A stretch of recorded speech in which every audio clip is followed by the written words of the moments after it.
Now let us walk through the generated code for the query using FlexGen. Let's open the solution. Let us go to the controller first. If you see, there is a controller HTTP GET with HTTP GET method by the name get customer by ID. So what does it do is process customer service dot get customer by ID. So this is the interface there. So let's go to the implementation. Yeah. So here it calls for the get flexi query using the query method created by Flex. So this process service is located in the pre-bus. So now when we go to the query method,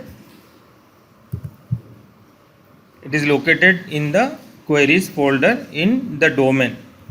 So if you see the query, it is inherited from Flexi query with the model and the output API model.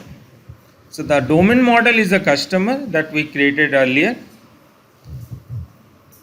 and the output API model can be defined for this query output. So the constructor can take the repository or logger and the mapper. Mapper is used to create the output model. So here by default we are using AutoMapper's project 2. So any query you do with the customer can be projected to the output API model. The beauty is here you get the select query in the database depending on what fields you have assigned in the output API model. We'll see that in details when we come back to the implementation. Here we have the queryable method, find all, it creates all the code for you. So what you can do, here you can extend the query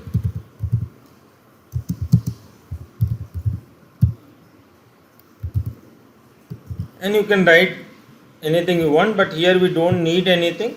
So it will be required mostly when we come to the query get by list or get paged list. So this is a simple query created for us. So this gets executed in the controller. So these are the files that gets created for the query. One is the pre-bus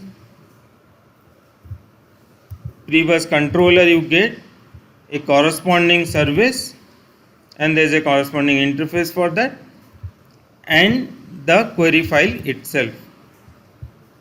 So that's it for the query. So now let us move and create our actual domain model and see how it works.